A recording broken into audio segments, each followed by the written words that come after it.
O Fala Bahia está de volta com um convite, hein? Se você é morador de Itapuã, pode esperar, porque amanhã o Fala Bahia na sua comunidade vai ser aí, no seu bairro. As equipes da TV Salvador e da Bahia FM vão estar no quilômetro 17, a partir das 6 da tarde, para você participar ao vivo do Fala Bahia da Bahia FM. Não deixe de ir, é o Fala Bahia na porta da sua casa.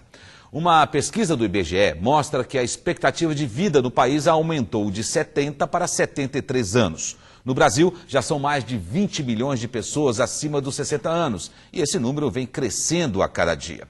Embora muitos idosos façam questão de manter a sua independência, alguns cuidados devem ser tomados. A vice-presidente da Sociedade Brasileira de Geriatria na Bahia, Iris Soeiro, dá dicas de como tornar a vida dessas pessoas mais confortável. Boa noite, amigos do Fala Bahia da TV Salvador. Vamos conversar aqui agora com Iris Soeiro, ela que é vice-presidente da Sociedade Brasileira de Geriatria e Gerontologia, Seção Bahia, falar um pouco sobre o desafio de cuidar de idosos. Boa noite, Iris. Eu gostaria de saber de você o seguinte: quais são os desafios de cuidar do idoso hoje em casa? Que tipo de estrutura e que tipo de iniciativa, de atitude o familiar, o cuidador deve ter para fazer para preparar esses cuidados com o idoso na casa dele? Tudo bom com você?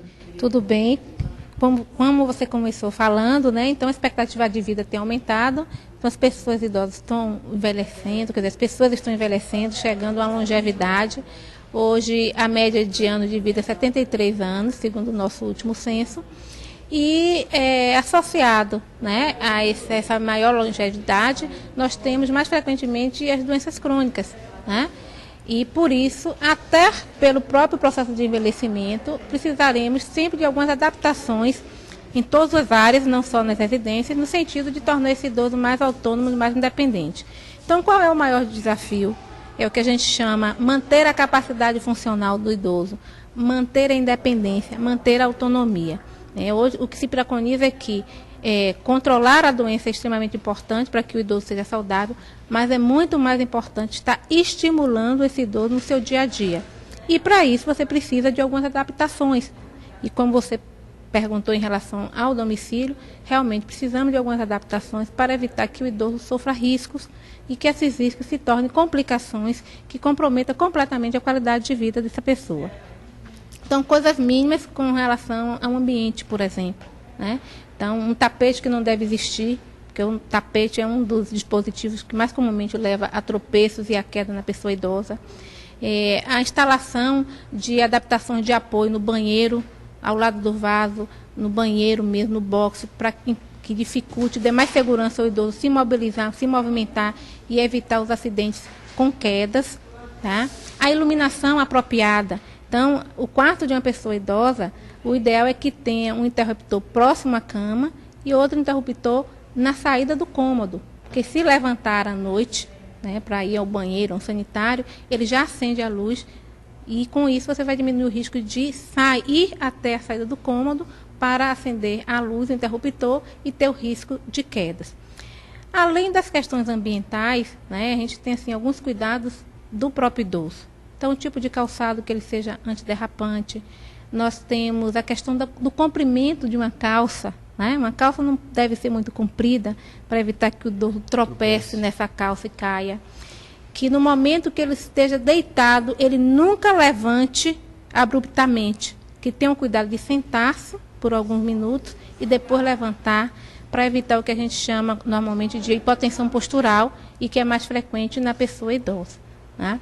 Ou seja, a pessoa levanta rápido, pode ter um tipo de tontura, uma vertigem, alguma coisa, e aí vem um acidente. Pode ocasionar uma hipotensão postural, que é justamente a baixa da pressão com a mudança abrupta de posição, e ter uma tontura e cair, sofrer as quedas, né? E por isso até que a gente estava comentando aqui há pouco, que a vacina do tétano, ela faz parte do esquema vacinal do idoso por causa desses riscos que o idoso pode ter em relação às quedas. As quedas e que isso pode trazer grandes consequências. Um idoso que cai, muitas vezes ele pode ir para uma cirurgia ou não, é um risco cirúrgico para ele, tá? Mas ele pode ficar com sequelas importantes, tanto sequela da fratura como sequela psicológica. Então, em geral, um idoso que cai, mesmo que ele recupere da fratura, ele fica com medo e ele fica muito inseguro e deixa de andar. isso compromete completamente. Então, uma pessoa que poderia ser ainda novamente independente, ela se torna dependente. Por quê? Porque a insegurança e o medo de cair novamente. O trabalho e a presença familiar na vida do idoso, qual o peso de importância? Isso é essencial, né? Sem dúvida nenhuma, o familiar é o suporte da pessoa idosa, o familiar presente, não é apenas as condições que o familiar possibilite essa pessoa idosa. Ele está sendo presente e parceiro com o idoso. Porque a gente tem duas situações, né?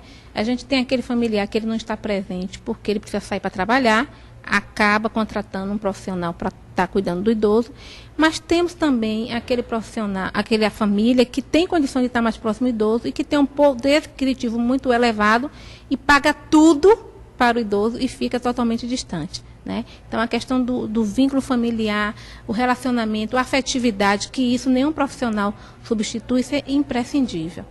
Então, assim, muitas vezes o idoso começa a se isolar e perde a autonomia e independência por causa do afastamento da família, né? E a família ela tem uma responsabilidade muito grande, tanto no cuidado no dia a dia com essa pessoa idosa, quanto na supervisão daquele cuidador que contratou para cuidar do idoso, né? Então, a gente vê muito problema com isso, porque também, às vezes, a família contrata o idoso e não supervisiona, não acompanha, né? E a gente acaba obtendo, né, esses casos que, de vez em quando, saem na reportagem das violências todas contra a pessoa idosa. Ainda tem mais essa. Então, olha aqui, a Iris também, ela coordena aqui, dentro do Hospital de Irmã Dulce, um curso, pelo menos 2 vezes por ano, para essas pessoas que precisam cuidar dos idosos. Ou seja, um curso para cuidadores de idosos, que tem geralmente 2 vezes por ano. Quem quiser mais informações, pode ligar para o 71-3310-1169.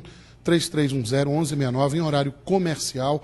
Quero agradecer aqui a Iris, ela que é vice-presidente da Sociedade Brasileira de Geriatria e Gerontologia na Bahia, por essas dicas aí. Você que tem um idoso, cuide dele. Se você contratou alguém para cuidar dele, tem que supervisionar essa pessoa que está cuidando para evitar um problema, um trauma maior com o idoso, seja ele seu pai, sua mãe, seu avô. Ok? Muito obrigado, Iris. Até uma próxima vez. De volta para os estúdios da TV Salvador. Esse é o Fala Bahia. É com você, Emerson José. Vamos cuidar dos nossos idosos, né? Você vai ser um ainda. No próximo bloco tem Blitz do Fala Bahia. Não sai daí.